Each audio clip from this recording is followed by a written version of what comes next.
Wow, ako pa mag-a-adjust sa'yo? Hanggat walang pangalan ng post ko, wag angkinin ha. Kung tingin mong ikaw yun, kasalanan mo na yun. Pati ba naman simpleng salita ko, matatamaan ka na? Idedemanda kita ng cyberbullying. Ewan ko kung hindi ka mapahiya. Lalabanan talaga kita, sinasabi ko sa'yo.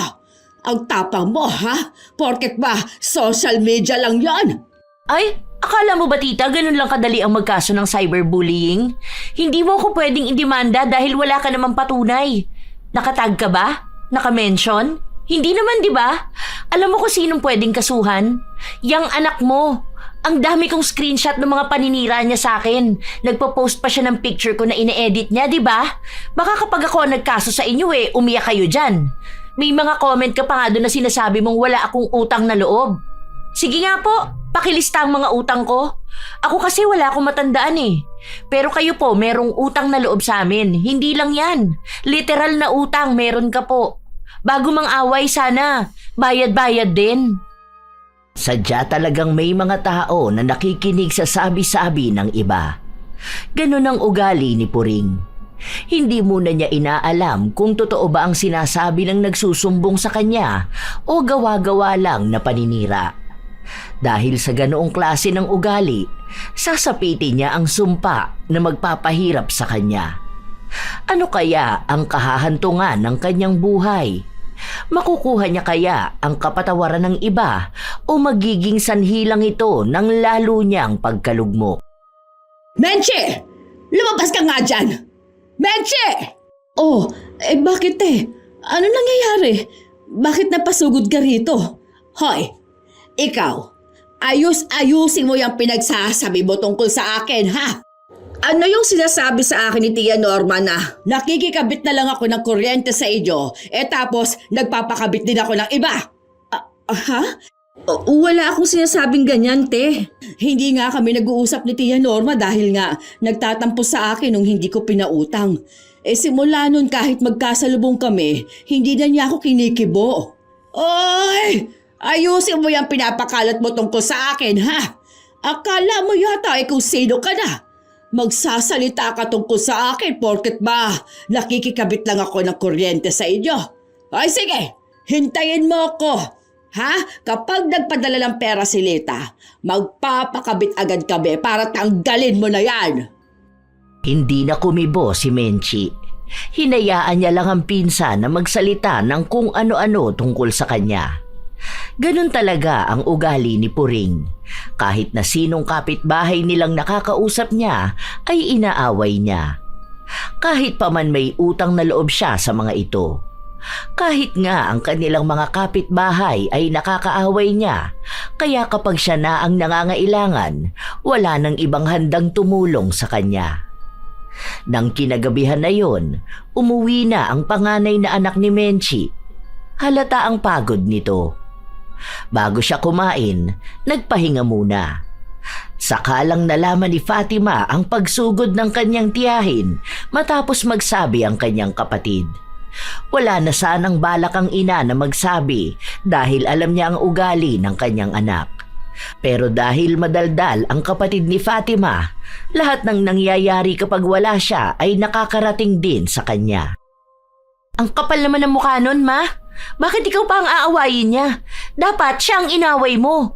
Sabihin mo nakikikabit na nga lang siya ng kuryente, siya pa ang magyayabang. Tingnan mo, mamayang madaling araw tatanggalan ko yan ng kuryente. Wag na. Hayaan mo na yun si Ate Puring. Ay hindi. Hindi pwede yung hayaan na yan. Tanda-tanda na niya nagpapaniwala pa siya sa mga kwento ng kamag-anak niyang tulad niyang tanga rin. Baka akala niya lahat ng tao kasing bait mo. Wala naman tayong mapapala kapag pinatulan natin sila. Sa mabilis siyang maniwala kapag may nagsasabi sa kanya Ilang taon na yan hindi pa magtanda. Para naman siyang bata na kapag nagsumbong na hindi kabate, hindi niya talaga kabate. Buisit Buti sana kung hindi siya nakikikabit sa atin ng kuryente. Saka totoo naman Tingnan mo mamaya kapag tinanggalan ko yan ng kuryente, mawawalan din yung kapitbahay nila. Wala akong pake kung may baby sa bahay nun. Sana dito sila sa bahay magsabi kung kailangan nila. Mamaya maging dahilan pa yan ng pagkasunog. Ay nako, nanggigigil talaga ako. Ang kapal ng pagmumuka. Tinotoo ni Fatima ang sinabi niya. Binunot niya ang saksakan na gamit ni Puring. Ang ginawa niya, sinira niya yon para kung susugod ang tiyahin niya, maipapakita niyang hindi magagamit ang saksakan. Nakita niya rin na walang kuryente ang isa nilang kapitbahay. Doon niya nalaman na 2 bahay pa ang nakikikabit kina Puring. Kundi ba naman makapalang mukha ng matandang to? Wala na nga silang kuryente tapos pinapakabit pa ang ibang bahay. Ang siste niyan, sa kanya nagbabayad yung 2 bahay. Tapos magbabayad siya sa amin ng 500 dahil electric fan lang gamit nila. Kaya pala sobrang taas ng kuryente namin ngayon. Ay naku, hindi ka talaga makakakabit sa amin. Kuryentehin pa kita dyan makita mo. Katulad ng kanyang inaasahan, nagpunta nga sa bahay nila ang tiyahin niya kahit na 10 oras na ng gabi. Ang kanyang ama ang kumausap dito. Bakas ang kakaunting galit sa boses ni Puring. Nagrereklamo ito dahil mainit daw sa bahay nila. Bakit sila biglang tinanggalan ng kuryente? Ako nag-alis niyan. Kumikislap-kislap kasi yan kanina Natakot ako baka masunog tayo rito. Uso pa naman ngayon ng sunog dahil sa mga kabi-kabilang saksak. Extension yan. Tapos baka sa kanila may nakakabit pa ulit na extension. Naku, mahirap na masunugan. Damay-damay talaga lahat dito. Di wala ka ba lang konsiderasyon sa amin? Alam mo ang init ng panahon tapos tatanggalan mo kami ng kuryente. Anong gusto mo? Magpaypay kami gabi-gabi, ha? Lo, sinabi ko na nga na baka masunugan. Check nyo pa kasi yan Kita mo, nagkikikislap-kislap. Hindi pwede yung ganyan. Kapag nagkasunog dito tapos ang daming tao na mapipinsala, hindi naman sa inyo magagalit. Baka mamaya malaman pa nilang dahil sa pakabit ng kuryente ang naging dahilan ng sunog. Sa amin pa magagalit ang mga tao. Kung hindi kasi sana kayo nagpapakabit sa iba. Anong pinagsasabi mo na nagpapakabit sa iba? Kita nyo, 2 kapitbahay ang walang kuryente nung nawalan kayo. Sige, kapag bukas na ayos yung extension nyo at nagkaroon ng kuryente yung 2, iisa lang ang ibig sabihin nun. Grabe naman ang coincidence kung nawalan kayo ng kuryente pati rin sila. Hindi naman brown out.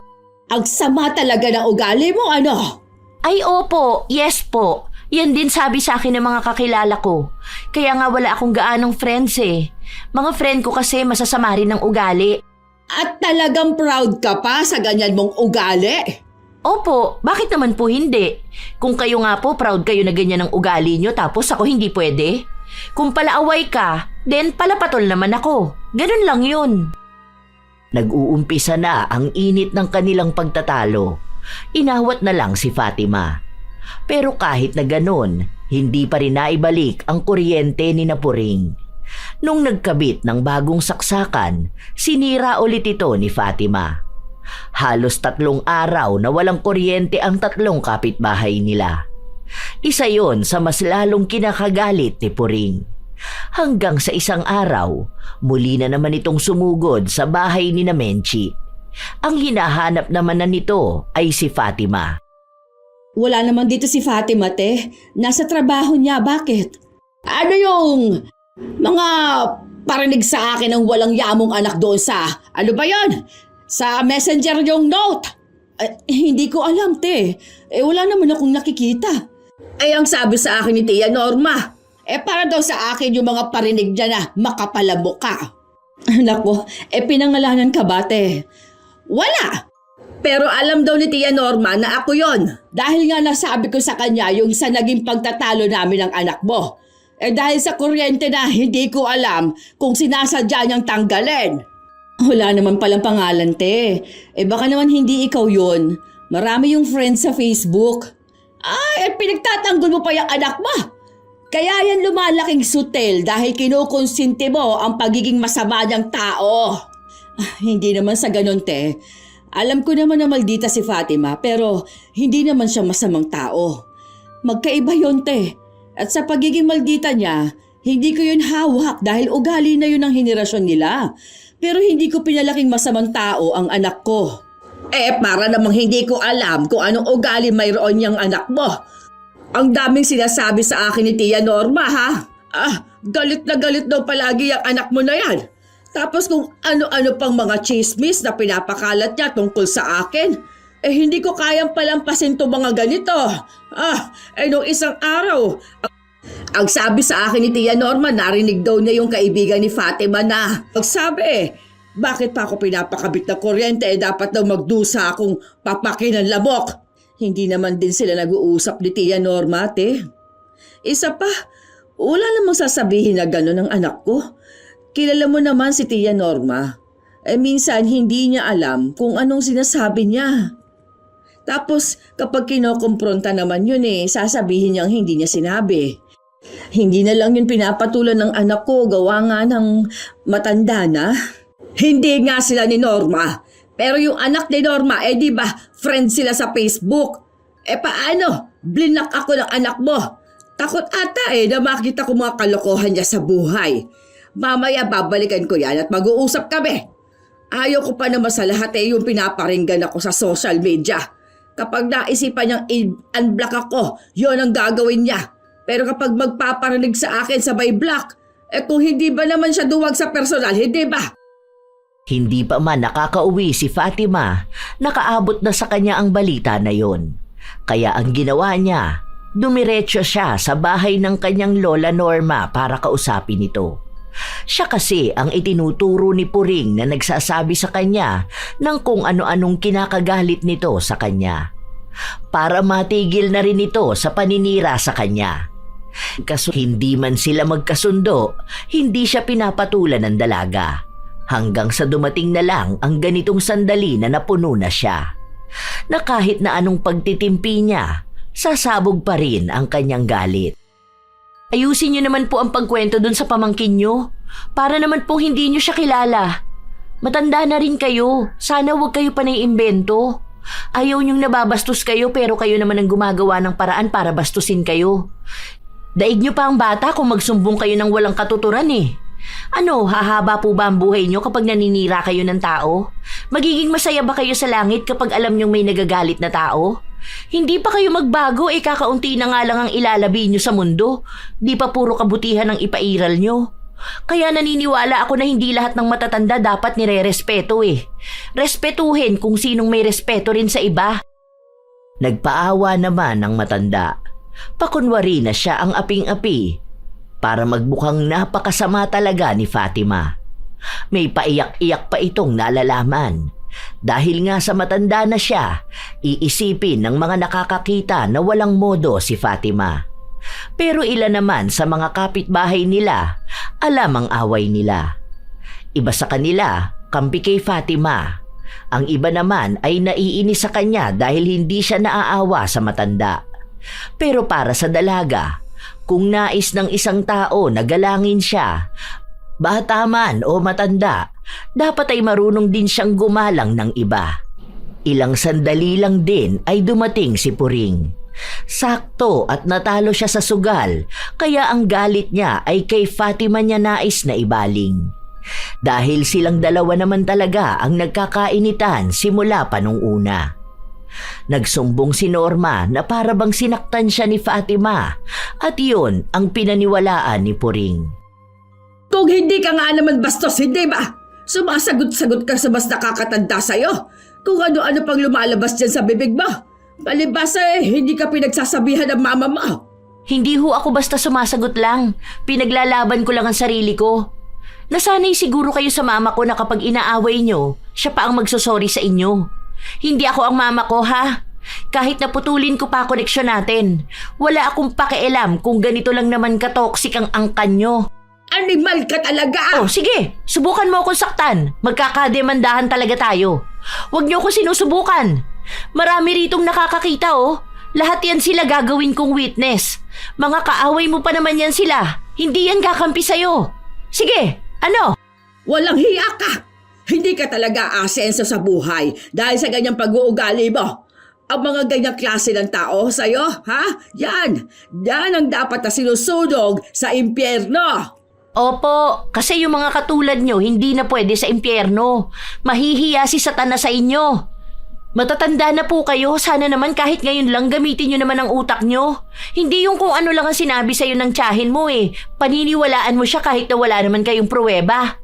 Baka akala nyo tapos na ako sa ginawa nyo noon sa amin. Kung makaapi kayo sa amin dati, parang hindi kayo lalapit sa amin ngayon para lang magpakabit ng kuryente at tubig. Kung magyayabang kayo sa amin, siguraduhin yung hindi nyo kailangan ng tulong namin. Hoy! Para sabihin ko sa'yo sa nanay mo ako lumalapit at hindi sa'yo. Isa pa, alam mo kung bakit mas pinagpapala ang anak ko na nasa ibang bansa na ngayon? Dahil mabait yon at hindi katulad niyang pag-uugali mo. Sa lagay na yan may pinag-aralan ka pa ha? Para saan pang naging magkakamag-anak at iisang lahi kung hindi naman magtutulungan? Wow! Ang galing naman po pala ng anak nyo. Bakit po kaya hindi niya kayo bigyan ng pera pampakabit ng kuryente? Hindi po ba kayo nahihiya na dumadayo pa kayo sa bahay para lang makikabit? Mayaman naman pala ang anak mo eh. Sobrang bait naman po pala po, di ba? Humingi po kayo ng tulong sa kanya, wag po sa amin na tinatawag niyong mga timawa noon. Ikukumpara mo pa ako sa pinsan ko. May anak ka pala sa abroad eh, bakit hindi ka matulungan? Ayusin niyo yung pag-uugali niyo ha. Bastos na ako kung bastos. Pero hindi ako papayag na ulitin yung apihin ng pamilya namin. Akala niyo kung sino kayo? Nang aaway naman kayo kapag hindi nabigyan ng 20 pambili ng kape. Talagang inilabas ni Fatima ang mga hinaing niya. Marami pa yon. Hindi na niya kailangang isa-isahin dahil baka kung ano pang masabi niya sa mga kamag-anak niya. Pero kahit na may sagutan silang ganon, hindi pa rin tumitigil si Puring na humingi ng tulong sa ina ni Fatima. Sa kanila pa rin ito nakikikabit ng kuryente. Minsan pa, sa kanila rin nang hihingi ng pagkain para sa mga apo nitong kasama niya sa bahay. Kung mga bata naman ang usapan, nagbibigay naman si Fatima. Pero sadyang mainit talaga ang dugo niya sa kanilang tiyahin. Isang gabi pa, habang kumakain ng dalaga, mag-isa lang siya dahil anong oras na rin siya nakauwi galing sa trabaho. Pumasok sa loob ng kusina ang kanyang ina. Ma, kailan niyo puputulan ng kuryente yung magaling mong pinsan? Tagal na niyang nakakabit sa atin ah. Huwag ka namang ganyan, anak. Hindi ko pa alam kasi ang sabi sa akin ni Ate Puring na hindi na raw nagpapadala yung anak niya. Si ate mo nga, Lita, dahil nagtalo silang dalawa. Naaawa naman ako at andyan sa bahay nila yung mga apo niya. Naniwala ka naman sa paawa niya sa'yo, ma? Andyan yung anak ni Ate Lita tapos hindi siya bibigyan ng pera? Lagi naman ganyan ang sinasabi niya. Imposible naman yun na walang allowance yung bata. Siya papapayag? Kaya nga hindi niya maibigay doon sa tatay eh. Dahil iniisip niya na baka wala siyang makuhang pera. Sus! Kilala ko yan. Pero nangako nga siya na baka sa susunod na buwan magpapakabit na sila ng kuryente. Huwag mo namang tanggalan kapag madaling araw na. May mga bata sa bahay nila. Ang lamok pa naman ngayon. Tapos uso pa ang dengue. Nakiusap naman sa akin kaya okay na yun. May dagdag naman din silang bayad. Yung 2 kapitbahay na pinapakabit niya, baka naman sa kanya na naman nakakabit yun ha? Solo na naman niya bayad ng kuryente nila tapos tayo ang baon dahil biglang taas ng bill natin. Hindi na sa kanya nakikikabit. Alam ko dyan na kay Kulot. Sinabi na rin nila sa akin. Nagsorry sila kasi ang akala nila ibinibigay din sa akin ni Ate Puring yung binabayad nila. Nahihiya raw kasi silang magsabi sa akin na makikikabit sila. Siya kasi Ate Puring daw ang nag-alok sa kanila. Nako ma, siguraduhin lang nila ha. Dahil kapag ako nainis na naman, pare-parehas na naman silang walang kuryente. Para namang hindi nila ako kilala. Kapag talaga ako tinopak, nako sinasabi ko sa kanila. Ay huwag ka magtatanim ng sama ng loob sa kanila. Saka magkakamag-anak tayo. Sino ba naman ang magtutulungan, hindi ba? Iisang dugo lang ang nananalaytay sa atin. Minsan talagang darating ang hindi pagkakaunawaan pero hindi naman ibig sabihin nun na makakalimutan na rin natin ang pagiging magkakamag-anak. Ay, kamag-anak niyo pala sila ma? Sa pagkakatanda ko nung walang-wala tayo, ni hindi nga sila tumulong sa atin. Well, okay lang naman yun dahil hindi naman talaga natin dapat iasa sa kanila ang buhay natin. Pero ang dami nilang atraso na hindi ko makakalimutan. Yang tiya Norma nyo, naaalala ko ginawa niyan sa inyo dati. Ang dami niyang inutos sa'yo tapos pinabenta niya sa'yo yung dati nilang bahay. Tapos uutang ka lang ng 5K para pambayad ng kuryente nung naputulan tayo. Nagawa rin nila dahil halos ilang buwan silang nakakabit sa atin. Tapos hindi nagbabayad. Anong ginawa niya sa'yo? Pinagtawanan ka tapos kung ano-anong masasakit na salitang sinabi niya. Sobrang sama ng ugali ng matanda na yun eh. Hindi na nagbago hanggang ngayon. Ayan, nakarma tuloy siya. Ubus na pera niya, wala pa siyang bahay. Tapos ngayon ang sinisiraan niya yung anak niya. Sinasabi niya na malandi raw dahil nakadalawang asawa na. Tapos puro siya paawa ngayon. Panay hingi ng 20 pambili niya ng kape. Kapag di mo naman binigyan, sisiraan ka sa lahat. Ang lupit pa niya mag-imbento ng kwento. Ito namang pinsan mo, paniwalang paniwala sa kanya. Hay nako, nakaka-stress. Kumalma ka, anak. Mukhang naha-high blood ka na dyan. Huwag mo na kayang kainin yung taba ng baboy. Ay hindi ma, adobo to eh, masarap tong taba. Basta huwag ka na kasi maging sobrang bait sa mga yun. Inaabuso ka nila. Ginagamitan ka ng pagiging magkadugo nyo eh. Noon nga hindi nila tayo matulungan. Anak, noon yun. Kung ano ang nangyari noon, hindi na mangyayari ngayon. Hindi na rin ako papayag ma. Wala naman silang pwedeng isumbat sa atin dahil wala silang naitulong sa atin eh. Hindi rin ako papaapi sa kanila no. Subukan lang talaga nila.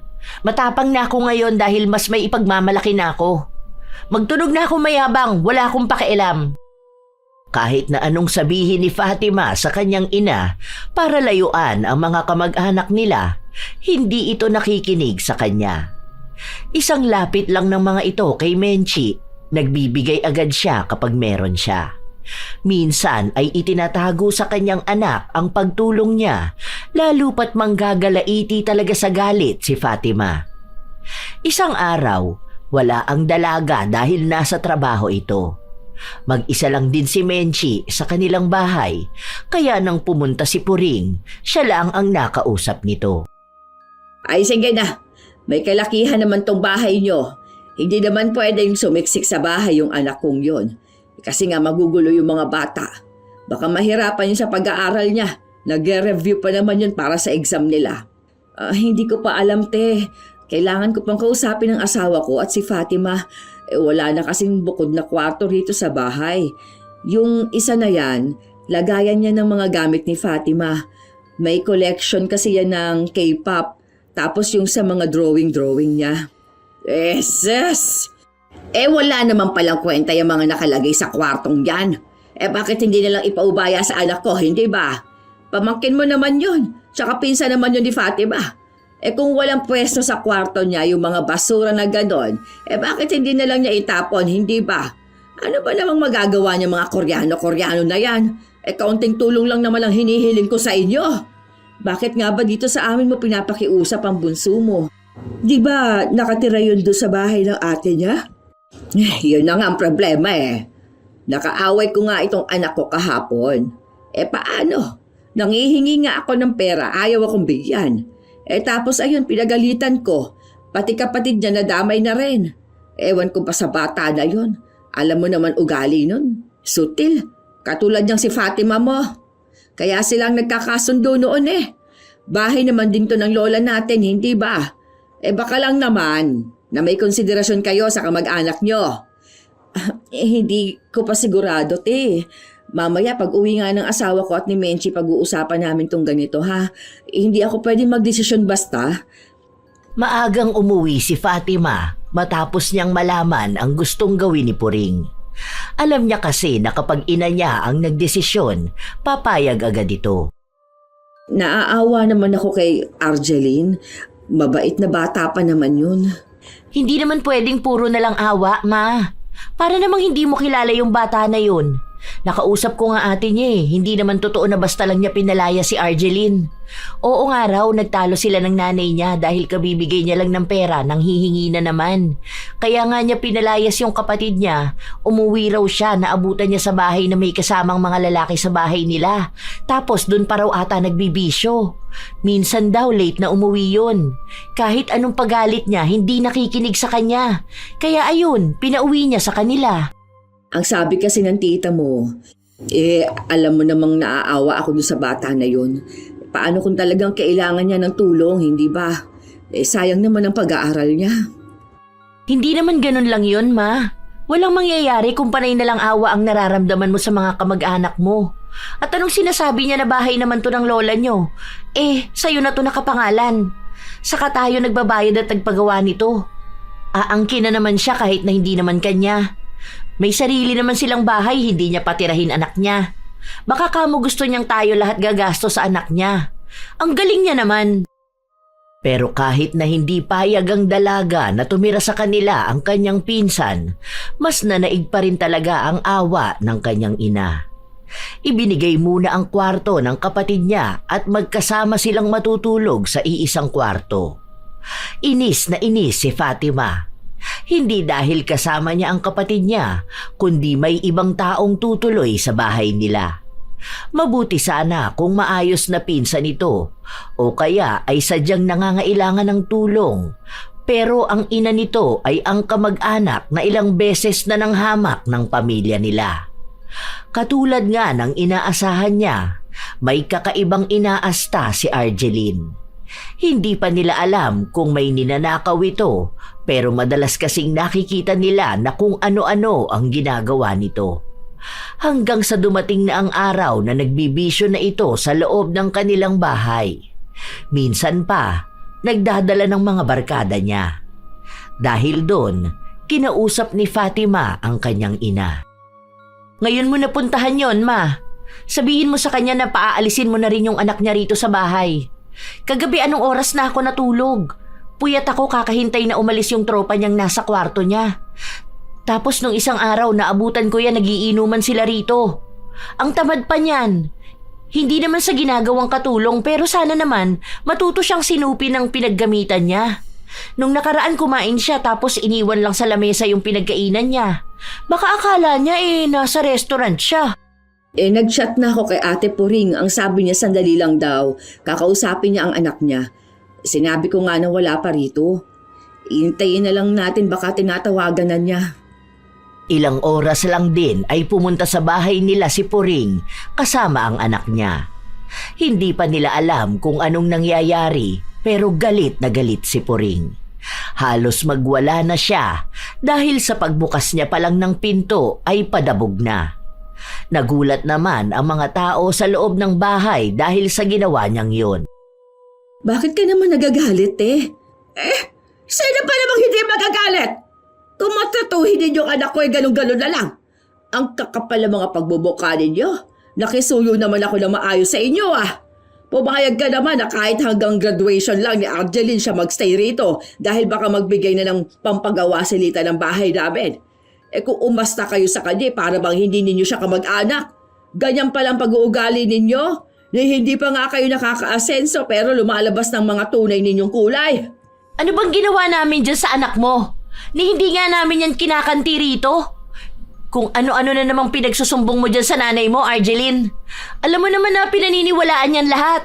Kapag sinabi mo dyan na pinapakain ka namin ng tae, malamang maniniwala yan. Parang hindi ginagamit ang utak. Isa ka pa! Ginagawa mong katulong tong anak ko. Baka akala mo nakakuha ka ng labandera mo. Ang tamad mo. Tapos iaasa mo sa ibang tao mga dapat mong gawin. Nakikituloy siya sa inyo dahil nag-aaral siya, hindi para pagsilbihan ng walang hiyang tulad mo. Ay, excuse me. Automatic ang washing machine namin para sabihin ko sa inyo. Nakikigamit yung anak mo ng gamit namin sa bahay. Bakit hindi mo sabihin dyan sa nanay mo, ha, Argeline? Ang kapal ng mukha nyo. Nakikisuyo na nga lang kayo makitira dito, hindi pa makisama. Ayoko na ng kung ano-anong diskusyonan. Lumayas ka rito sa bahay. Kinausap kita ng maayos tapos masama ang ikukwento mo dyan sa nanay mo. Kita mo na! Kung makapagpalayas ka sa anak ko, ikala mo bahay mo to. Matanda ka na nga. Dapat lumilipat ka na ng bahay mo. Dapat ka hindi ka na nakikisiksik sa pamilya mo Ikaw ang bumukod ng bahay. Ano? Wala ka bang pambili ng sarili mong bahay, ha? Ang yabang mo? Wala ka naman palang pera. Hindi rin naman sa'yo to, di ba? Baka akala mo bahay nyo to. Bahay to ng lola nyo na nakapangalan na kay mama. Pinaayos ko tong bahay na to gamit ang pera ko. Kaya manahimik ka na. At yung gamit mong kuryente na galing sa amin, ako rin ang nagbabayad nun. Huwag mo nga akong gamitan yung pagiging kamag-anak na yan. Wala akong kamag-anak na gaya nyo. Galit na galit si Fatima. Maging si Puring ay hindi rin nagpapaawat. Aabot na sana hanggang sa baranggayan. Mabuti na lang at naawat si Fatima. Sadyang palaban ng dalaga dahil hindi rin siya papayag na makakarinig ng pangit na salita. Simula ngayon, hindi na kayo makikikabit ng kuryente sa amin, ha? Total mayabang ka naman, ipakabit mo yan. Isa pa, bawal yan sa batas. Kahit saan tayo makaabot, hindi mo pwede ipananggan na kaya ka nakikikabit ng kuryente sa amin dahil kamag-anak ka namin. Baka hindi mo alam na may multa yan kapag nahuli. Baka pati kami madamay pa dahil sa'yo. Wala akong pakialam sa'yo! Napakasama na ugali mo! Okay lang. Baka itong kasamaan ng ugali ko ang nakuha ko sa dugo natin. Masama ang ugali mo, masama ang ugali ko. Baka yun ang palatandaan na magkamag-anak tayo. At least alam mong totoo nga na magkadugo tayo kasi nananalitay sa dugo natin ang pagiging masama ang ugali. May mga comment ka pa nga doon na sinasabi mong wala akong utang na loob. Sige nga po, pakilista ang mga utang ko. Ako kasi wala akong matandaan eh. Pero kayo po, merong utang na loob sa amin. Hindi lang yan. Literal na utang, meron ka po. Bago mang away sana, bayad-bayad din. Anak, tama na yan. Huwag mong sagot-sagutin ng tita mo. Tumigil ka na, anak, ha? Yan! Pagsabihan mo yung anak mong bastos. Walang moda! Sayang lang ang gastos ng pinag-aaral yan. Tinatawag na edukadang sarili pero ganyan naman ang ugali. Hindi naman ikaw ang nagpaaral sa akin, kaya huwag kang manghinayang. Wala kang gasto sa akin kahit na magkano. Kada salita ni Puring, siya namang sagot ng dalaga. Siya ang nagsasalita para sa kanyang ina. Si Menchi naman ay panay lang ang awat sa kanyang anak. Si Fatima ang pinapatahimik niya, isa rin sa dahilan kaya naiinis ang dalaga.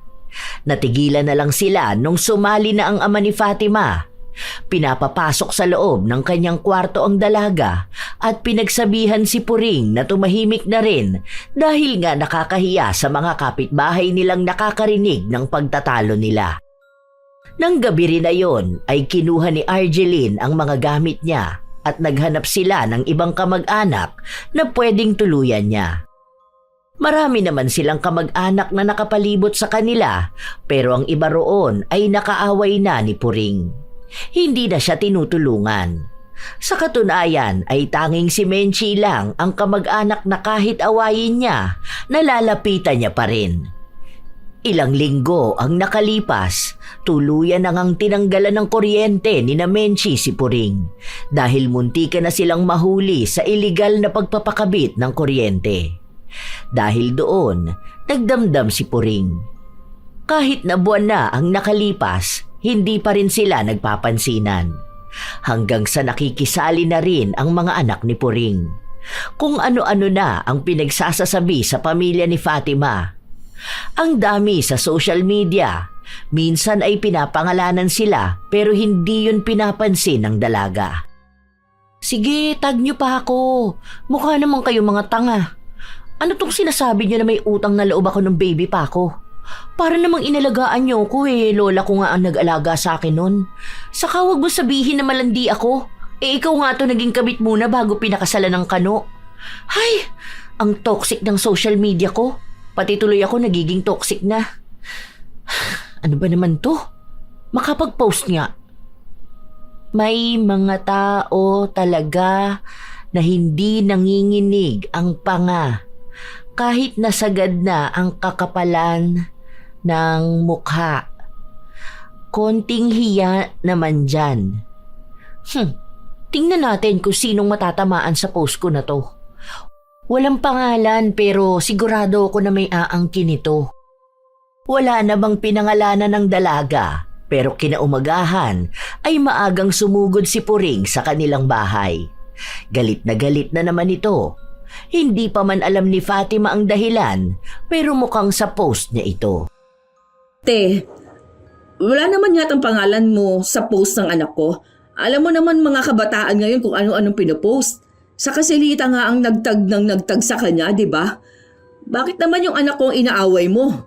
Kung ayaw niyang matag siya ni Lita, bakit hindi niya i-delete ang social media niya, ha? Hindi yung nagpaparinig pa siya sa akin.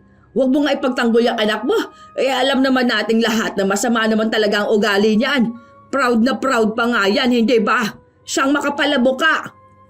Dahil walang pasok sa trabaho ang dalaga, naiinis din siya dahil maaga siyang nagising. Gusto pa sana niyang magpahinga, pero masakit sa tenga ang boses ni Puring.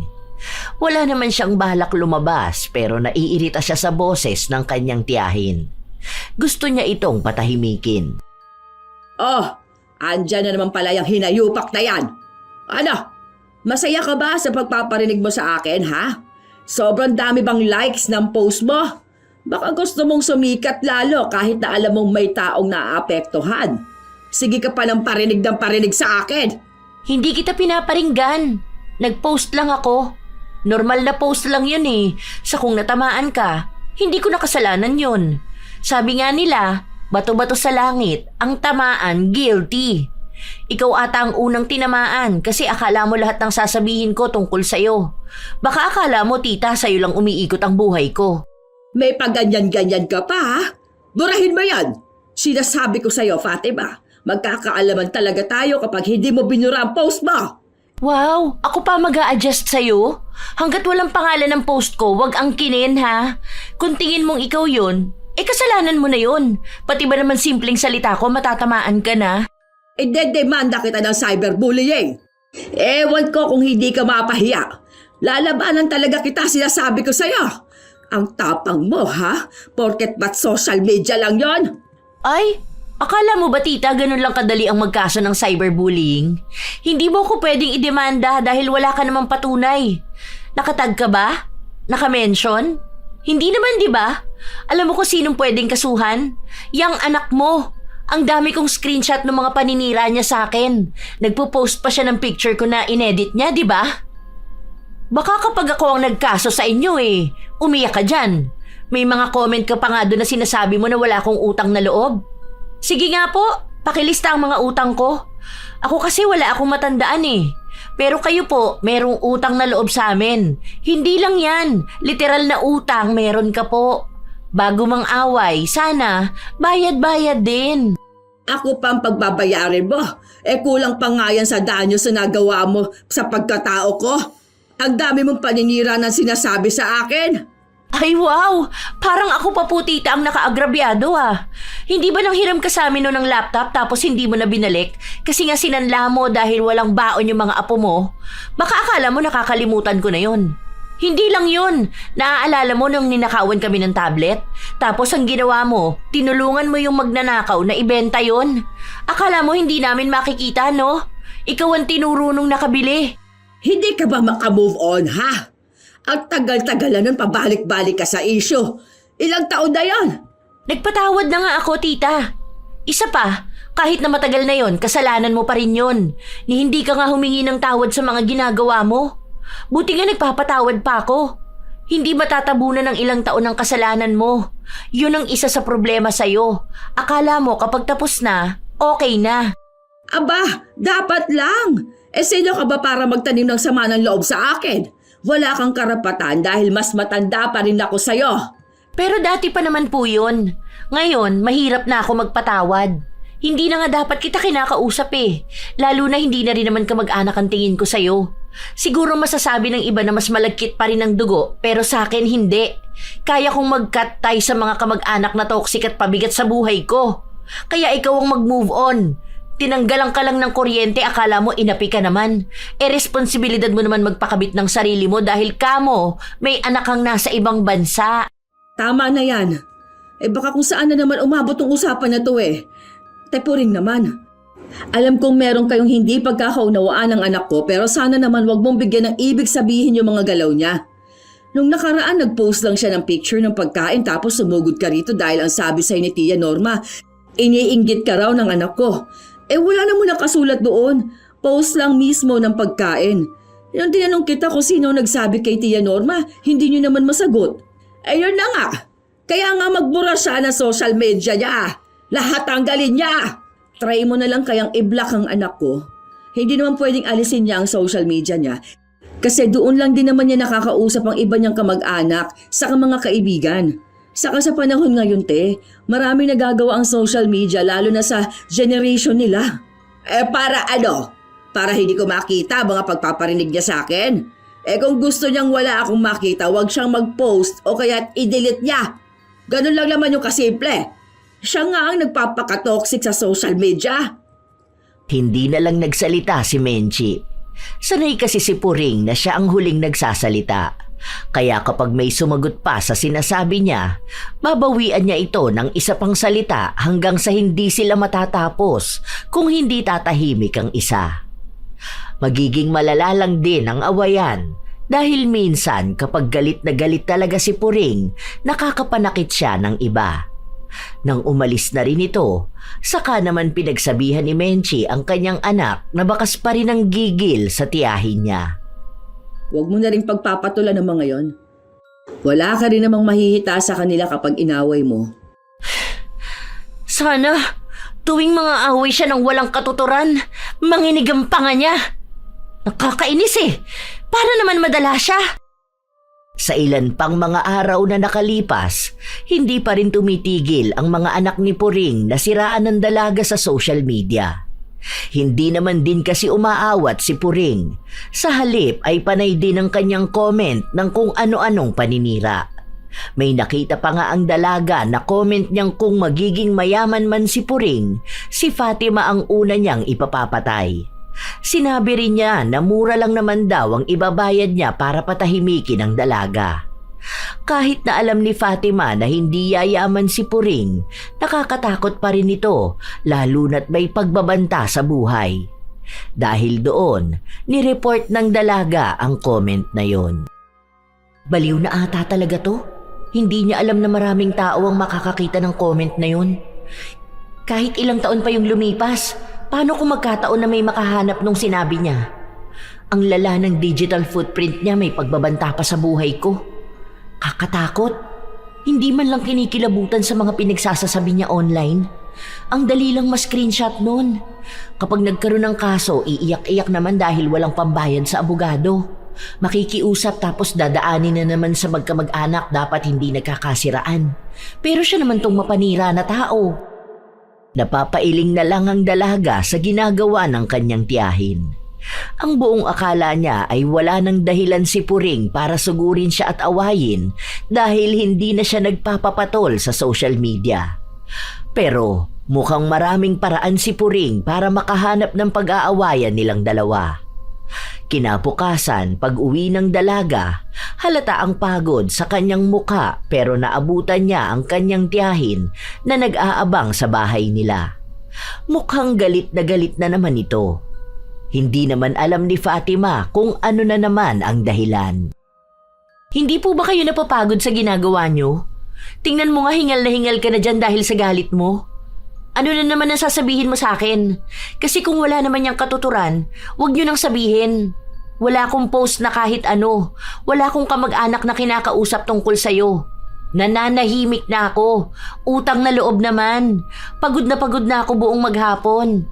Buti pa kayo walang trabaho at ang dami niyong time ang away. Hindi talaga ako titigil na awayin ka. Paano'y walang hiya ka? Restricted ang Facebook ko dahil sa'yo. Buwisit kang babae ka. Binibigyan mo talaga ako palagi ng dahilan para magalit sa'yo. Ha? Pati ba naman yan kasalanan ko? Ano namang kinalaman ko sa account mo? Ni hindi ko nga alam ang password nun. Account mo yun. Kung anong mangyayari doon, kasalanan mo. Hindi kasalanan ng ibang tao. Sabi sa akin ni Argeline, baka raw inireport mo ako kaya ganyan. Ikaw talaga may pakana ng mga ganitong nangyayari sa akin eh. Eh yun ang alang ang kasiyahan ko tapos gusto mo pang ipagkait sa akin? Ganyan ka na ba talaga kasakim na tao ha, Fatima? Tita, huwag ka pong umasta na aping-api ka po ha. Hindi ko alam kung anong ginagawa mo sa account mo. Baka naman may nalabag ka sa guidelines tapos sa akin mo isisisi. Yung mga nangyayari sa inyo, hindi ko po yan kasalanan ha. Huwag kasi puro bashing ang inaatupag sa social media. Kaya dapat hiwalay ang Facebook ng mga toxic na tao eh. Hindi na lang binigyan ng pansin ni Fatima ang pang-aaway sa kanya ng kanyang tiyahin. Kahit naman anong sabihin niya ay hindi rin naman ito titigil sa pagsasalita. Hanggang sa umuwi na lang si Puring. Pero kahit na naglalakad dito pa uwi, dinig pa rin ang pagdaldal nito. Alam ni Fatima na ipinagkakalat na rin ng kanyang tiyahin kung gaano siya kasamang tao. Pero wala na yon para sa dalaga dahil bata pa lang naman siya noon, naririnig na niya yon. Kahit noong nasa elementarya pa siya, pinapatulan na niya si Puring. Pinagkakalat din ang kung ano-anong maling balita tungkol sa kanya at kapag sumagot siya, susugod ito sa kanilang bahay. Hindi ko alam kung nababaliw na yung pinsan mo, ma. Lahat na lang yata isisisi niya sa akin. Baka kapag sininok yun, susugod yun dito para mang-away. Ako na naman sisisihin niya kung bakit siya sinisinok. Ay, nakakasawa yung ganung pag-uugali. Bata pa lang ako noon, ganyan na siya. Hanggang ngayon ba naman? Tingnan mo, magkakakampi sila ng mga kamag-anak niya laban sa akin. Sa susunod niyan, kaaway na naman niya anak niya. Ang gulo ng buhay niya. Hayaan mo na lang. Wala ka din namang mapapala kapag pinatulan mo siya. Ikaw lang ang magbibigay ng stress sa sarili mo. Hindi naman yun basta magbabago eh. Ay, hindi uubra sa akin yung hayaan na lang siya. Kaya yan namimihasa kasi puro hayaan. Tingnan mo yung tiyahin mong si Norma. Kakasabi niyong hayaan na lang siya. Ganun na siya katanda pero hindi nagkaroon ng character development. Hindi na uso yung hayaan. Kapag bastos ang ugali, ibalik sa kanya ang kabastusan. Ang hilig niya magpapaniwala sa sabi-sabi, hindi mag-focus sa buhay niya. Kahit na ilang buwan na ang nakalipas, hindi pa rin sila nagkakaayos. Hanggang sa isang araw, nabalitaan na lang ng dalaga na naospital si Puring. Nanghihingi raw ito ng tulong sa kanila dahil walang pambayad sa pribadong ospital na pinuntahan niya. Hindi raw nagpadala ang anak niyang nasa ibang bansa dahil kaaway daw nun ang isa pa niyang anak na kinakampihan ni Puring. Ngayon, sila ng pamilya ang nagkakagulo. Wala namang ibang malalapitan si Puring kundi ang pinsan niyang si Menchi. Si Menchi naman ay nagpaabot ng tulong, kaya nang malaman ito ni Fatima ay naiinis na naman ang dalaga. Hayaan mo na anak. Wala naman siyang ibang malalapitan. Saka alam mo naman ako, basta't may lalapit sa akin hanggat kaya ko namang makatulong, itutulong ako. Ayan na naman tayo sa hayaan na eh. Tingnan nyo, hindi ako magkakamali na sa susunod na linggo, susugod yan dito sa bahay dahil may narinig na naman siyang chismis na ako raw ang nagsabi. Tingnan natin.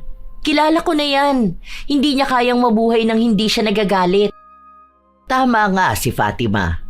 Dahil maaga pa lang nasa bahay na nila si Puring. Galit na galit ito at kapansin-pansin na nanginginig ang panga nito kapag nagsasalita.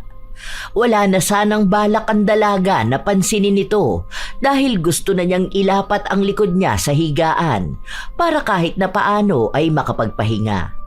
Pero maraming lakas ang kanyang tiyahin para magsimula ng gulo. Hindi ka na talaga naawa sa akin, ano? Inaano na naman ba kita? Ano yung sinasabi ni Tia Norma na ipinagkakalat mo sa lahat na nakakarma na ako? Sinabi niya yun? Sige, ako ang kakausap sa matanda na yon. Buisit na yan. Lahat na lang ako may kasalanan. Hindi ko na nga kayo pinagkakausap eh. Sa bagay, totoo rin naman siguro. Kaya nanginginig yung panga mo dahil wala kang ibang ginawa kundi ang mang-away. Di ba, ma? Sabi ko sa'yo susugod yan dito sa bahay dahil may nabalitaan na naman yan na hindi totoo. Hindi ka ba nananawa, tita?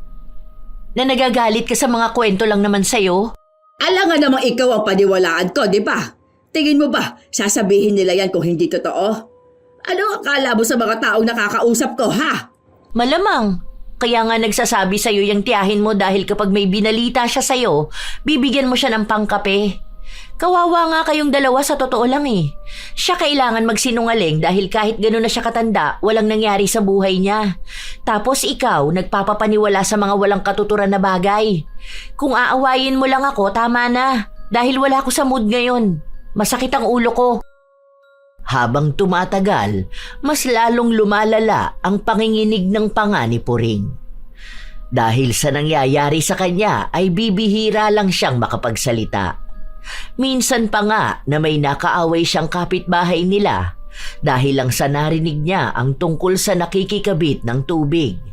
Dahil sa inis ng kasagutan niya, sinabihan siyang parang adik kung magsalita. Parang may nginunguya kahit na wala naman. Dahil sa pagpapatuloy niyang mang-away ng mga tao, wala na ring nagpakabit sa kanya ng tubig. Wala namang tutulong din sa kanya na mag-igib dahil masyado pang bata ang mga apo na kasama niya. Matanda na rin naman ang asawa niya para magbuhat-buhat. Dahil doon, Iisang tao na naman ang naging takbuhan niya. Sige na. Kahit mga isang buwan lang. Alam mo naman na mahirap ang walang tubig sa bahay, di ba? Hindi ako makakakilos nun na maayos.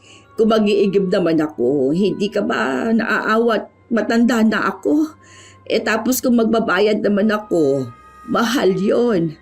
Tapos baka kung saan lang nila kunin ng tubig. Alam mo naman ang mga kabataan ngayon, mga maluloko.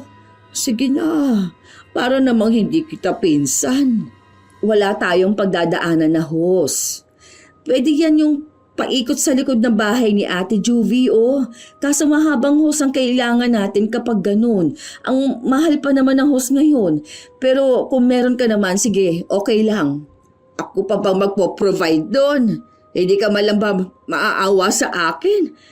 Ganito na nga ako, oh. Nangangayayat na nga rin ako dahil hindi ako masyadong makakain. Ang sakit kaya ng pangako. Akala mo ba simple lang to? Pasalamat ka na lang at hindi sa'yo nangyari tong ganito. Bisan nga nagigising ako na madaling araw kasi kumikirot ang pangako. Tapos isa pa sa problema ko yung mga apo ko. Hindi ko gaanong maasikaso. Para ka namang hindi ka mag-anak niyan Gagaya ka rin doon sa mga kamag-anak natin na hindi na nakakakilala at kung umastay akala mo kung sino sila. Alam mo naman na wala akong pinagkakakitaan, te. Wala naman akong trabaho Yung pera ko, bigay lang naman yun ni Fatima. Tapos madalas binibili ko yun ng gamit dito sa bahay. Tapos baon ng mga bata. Yung pera na lang ng anak mo. Para saan ba naman yung tutulong ka sa akin, di ba? Baka naman makonsensya ka nan kapag wala na ako, ha? Aanhin pang damo kung patay ng kabayo, ika nga, di ba? Alam ko naman na may pagtatalo kami ng anak mo. Bastos naman kasi yun. Pero sigurado namang hindi yun magiging dahilan para hindi mo ako tulungan, hindi ba? Magpinsan tayo. Nadala na naman si Menchi sa mga paawa sa kanya ng pinsan.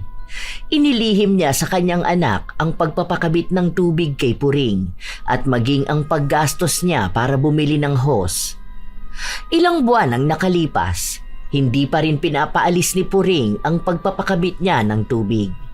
Hindi pa rin yun napapansin ng dalaga dahil ang dami niyang ginagawa sa trabaho, kaya kapag umuuwi siya ng bahay ay pagod na siya. Ang kanyang ina rin naman ang nagbabayad ng bills. Nag-aabot lang siya ng pera kada sahod. Hanggang sa isang araw. Anong oras ang graduation bukas ni Lian, ma? Basta 12 p.m. daw dapat andoon na. Hindi ko lang alam anong oras ang start. Baka siguro mga 1 or 1:30 ganon. Bakit? Sasama ka ba? Wala ka bang pasok bukas? Hindi ko alam. Baka susunod ako. Maaga na lang ako uuwi. Undertime na lang siguro ako bukas. Graduation din ng apo ni Puring, di ba, ma? Makapuring ka naman dyan. Tita mo yun, hoy. Ano ka ba? Pero oo, bukas nga rin.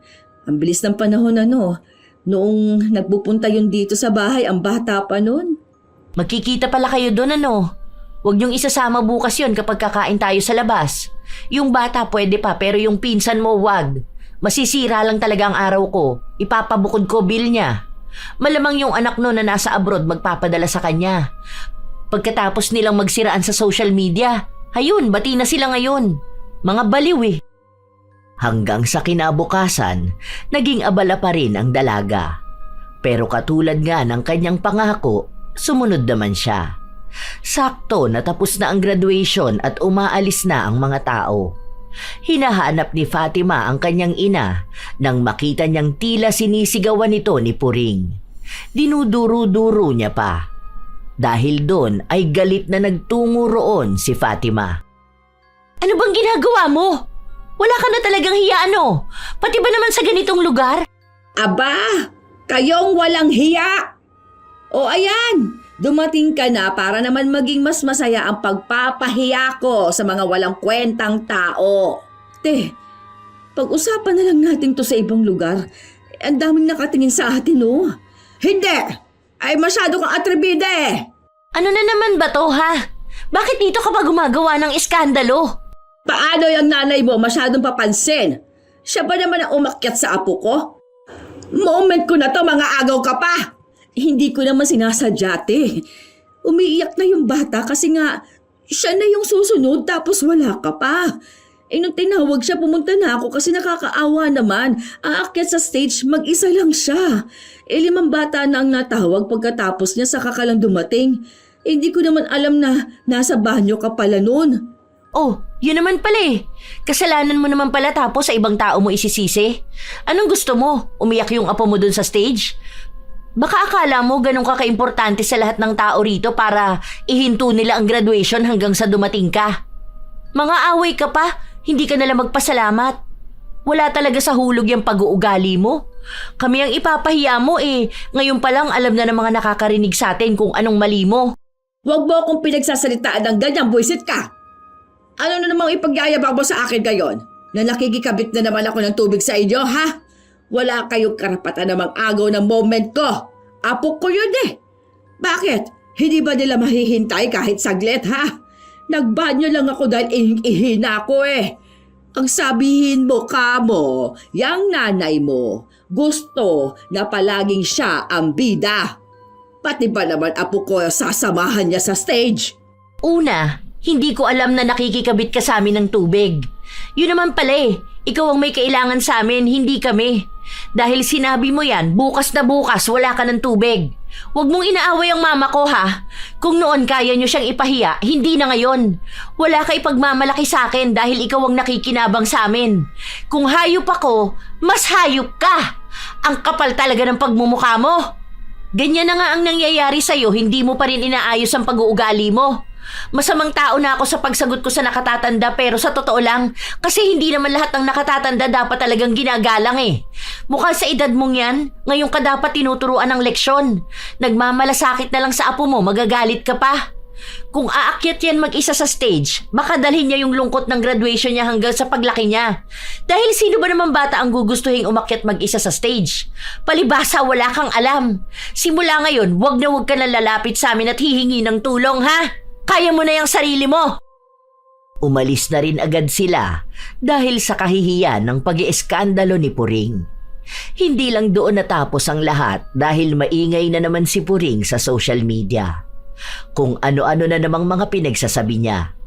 Lahat yon ay may kinalaman sa pagiging masamang ugali ni Fatima. Isang hapon, habang nasa kwarto ang dalaga, nagbabasa siya ng mga post ng kanyang tiyahin. Huwag kang makipagkaibigan sa taong magagalitin, ni sumama sa taong madaling magalit. Baka matuto ka ng kanyang mga daan at maging patibong ito sa iyong kaluluwa. Ay wow, ibang klase. May pa-Bible verse pa talaga siya. Pagkatapos nito, may post naman ng paninira sa akin na masama ang ugali ko. Ayan, kaya nare-restrict ang account mo eh, kung ano-anong kalokohan niyang pinaggagawa mo. Ay naku, kailan kaya magbabago to? O ang tanong, kung magbabago pa ba siya? Hinayaan na lang ng dalaga ang kanyang tiyahin na magwala sa social media. Hanggang sa nabalitaan niya na nahack raw ang account nito. At sa inaasahan nga niya, sa kanya na naman isinisi. Pinagbibintangan na siya ang gumawa nun. Natatawa na lang ako kay tita. Ano ba naman yan? Sa akin pa talaga sinisi. Malamang kung ano-anong pinakiklik niya. Account niya yun. Malamang siya lang nakakaalam ng ginagawa niya doon. Mukha ba akong hacker? Ni wala nga akong gaanong alam sa technologies na yan. Sarili ko ngang account minsan hirap pa akong i-access. Tapos bubuksan ko pa account niya. Ang sabi nga niya sa akin, may nag-send daw ng link sa kanya tungkol daw ata sa magbibigay ng 100k ang Jollibee. Kapag click niya, ayun daw, parang nagloko yung Facebook niya tapos bigla na lang niyang hindi mabuksan. Nung nabuksan na niya, kung ano-ano na raw post niya at pinagsisend sa mga FB friends niya. Oh, yun naman pala. Siya naman na may kasalanan nun. Buti wala ako kanina, baka nag-away na naman kaming dalawa. Diba? Sabi na ang bilis niya magpapaniwala sa mga nakikita at naririnig niya eh. Kaya kapag sinabi sa kanyang magbibigay ng 100k si SpongeBob, maniniwala talaga siya. Tapos kapag na-scam siya, sa akin niya isisisi. Para namang kasalanan ko ang katangahan niya. Ano na pala nangyari dun sa panga niya, ma? Nakatabingi na nga, pero nanginginig pa rin. Para siyang kumakain ng bubble gum. Ang sabi pa nga niya sa akin, madalas daw mangalay ang panga niya. Ang laki nga ng ipinayat niya ngayon. Ang tanda ko nga, sabi niya 47 na lang daw ang timbang niya. Dagdag pa na stress siya sa lahat ng bagay. Paano naman kasi hindi siya masistress kung lahat na lang papansinin niya? Nagpaka-toxic na tao kasi siya eh. Ngayon ramdam na niya yung sarili niyang lason. Maaawa na sana ako sa kanya kaso hindi naman nagbabago ang ugali niya. May nangyayari na nga sa kanya pero hindi niya pa rin inaayos ang pakikitungo sa ibang tao. Inaaway niya pa rin yung mga tao na hindi dapat inaaway. Hay nako, paano siya tutulungan ng iba kung ganyan siya? Sa mga sumunod pang araw, kung ano-ano na lang ang nababalitaan ng dalaga tungkol sa kanyang tiyahin. Minsan pa nga itong naipatawag sa barangay dahil may sinaktan itong dalagita dahil lang sa narinig niyang kwento kung kani-kanino. Mas lalong dumami ang naging kaaway ni Puring.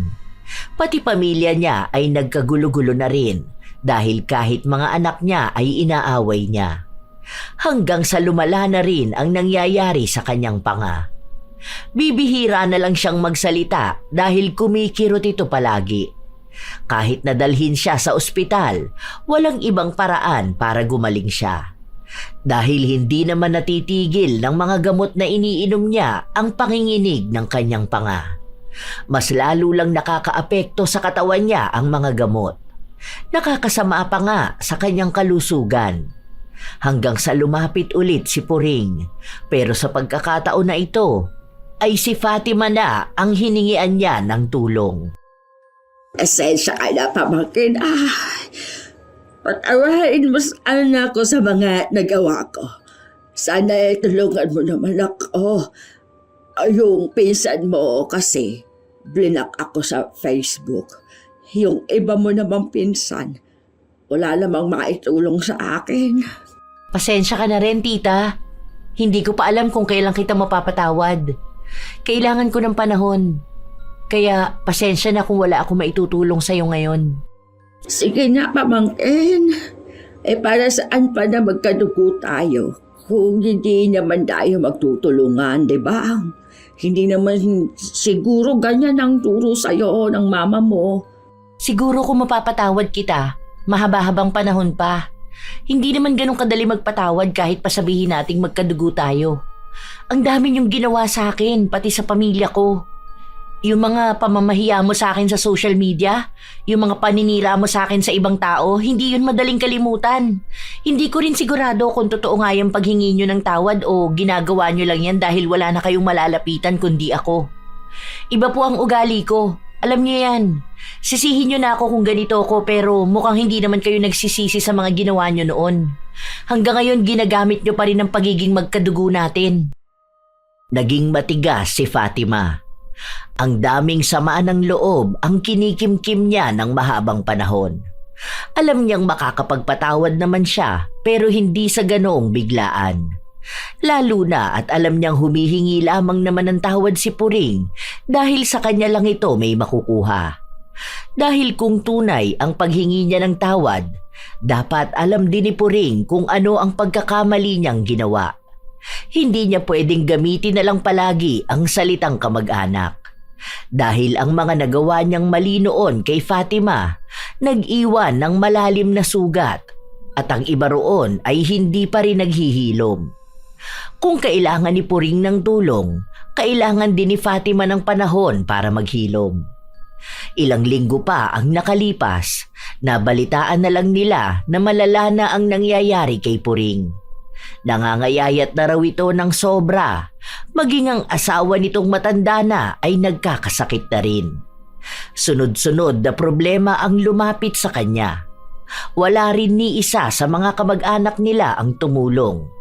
Dahil may isa raw pinsan si Fatima na tumulong dito para magbigay ng pambili ng gamot.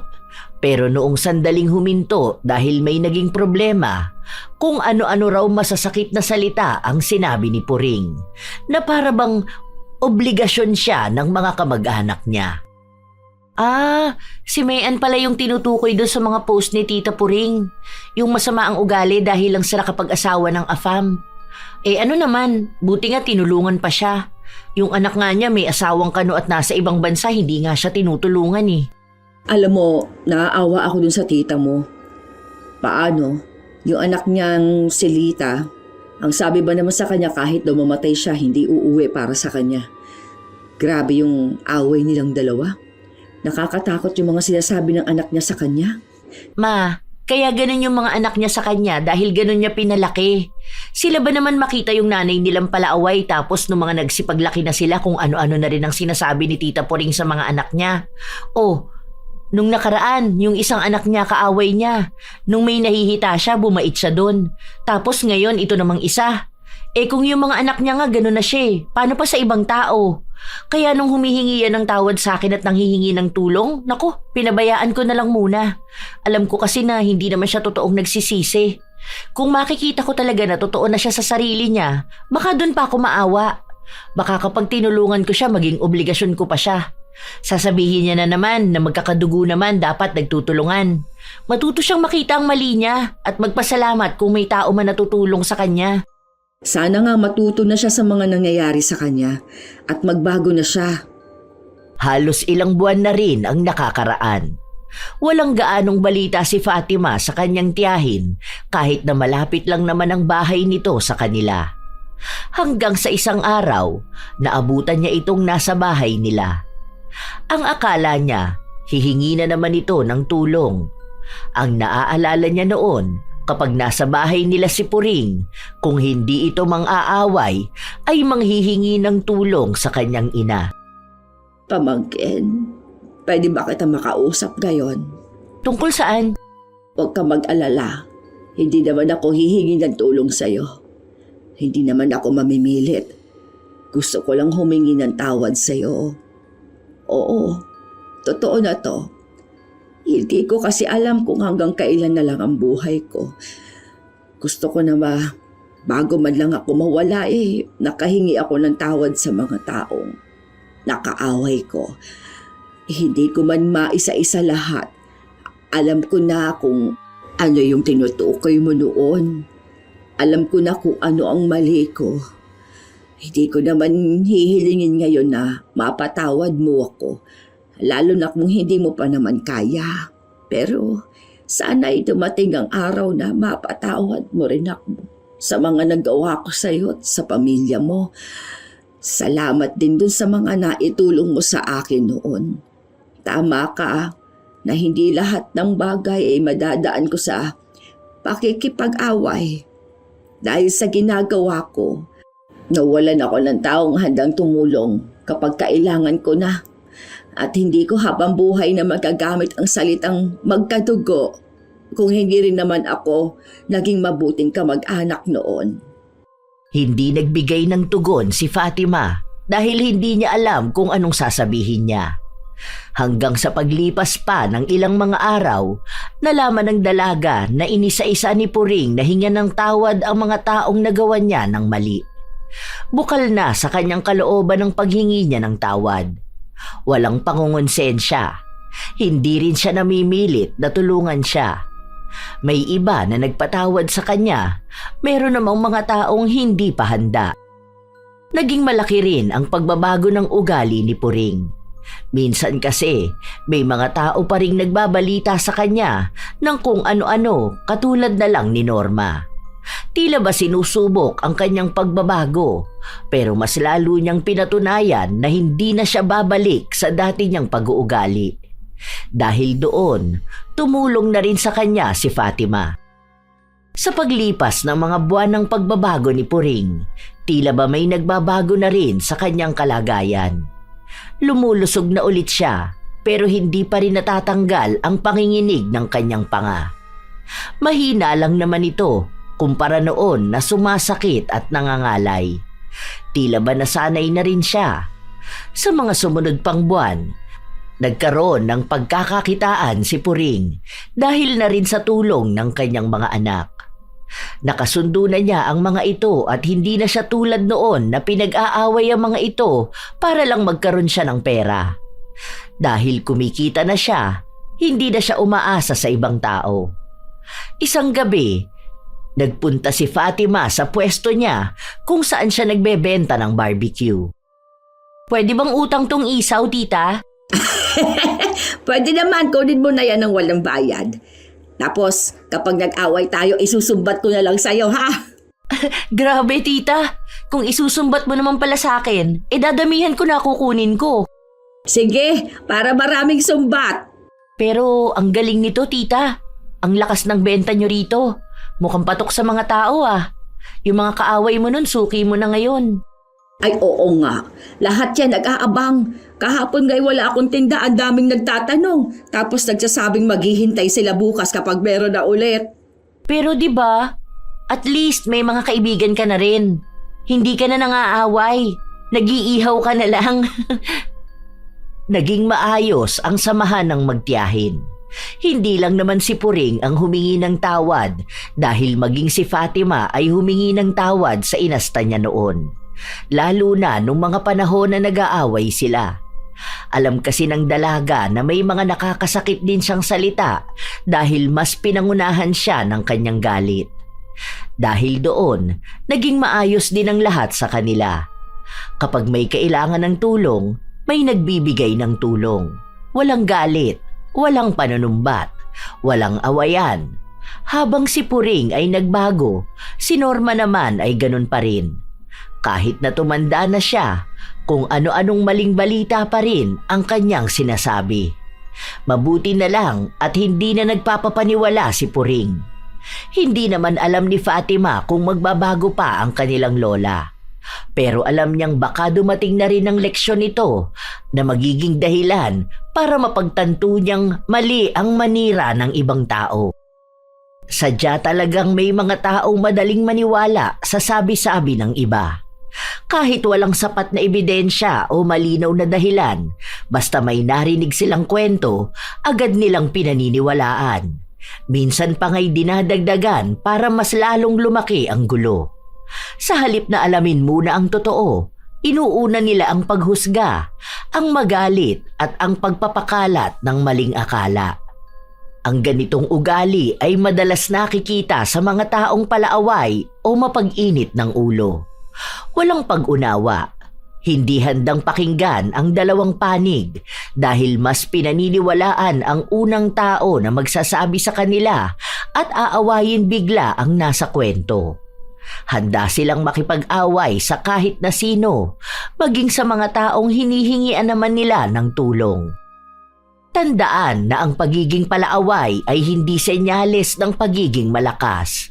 Ito ay senyales ng kakulangan ng karunungan at tiwala sa sarili at sa ibang tao. Kung ganitong ugali ang nananaig sa isang tao, darating ang panahon na mapapagod din siya.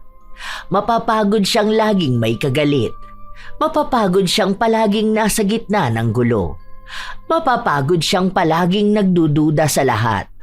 Dahil sa bawat galit na pinairal, may kapayapaang nawawala. Sa bawat sabi-sabing pinaniniwalaan, may relasyong nasisira. Kaya kung isa ka ring tao na ganito ang ugali, mas mainam na piliin mong maging mapanuri kaysa maging palaaway. Piliin mong manahimik kaysa makipagtalo sa hindi pa malinaw. Piliin mong magtanong kaysa manghusga. Dahil sa dulo, ang taong marunong umintindi ay mas panatag kaysa sa taong laging naniniwala sa sabi-sabi. Kaya mga apo, huwag niyo hahayaan na masira ang relasyon niyo sa isang tao dahil lang sa mga naririnig niyong sabi-sabi. Hindi lahat ng katotohanan ay nakukuha lang sa tsismis at kapag naman nangailangan ng tulong sa kanila rin lalapit. Kayo ba mga apo, may nakilalang taong katulad ni Puring? Palaaway at mabilis maniwala sa kwento at paninira ng iba? Kung gayon, ibahagi nyo naman ang inyong sariling karanasan at nais ko itong mabasa. Naway may natutunan kayo sa ating bagong kwento.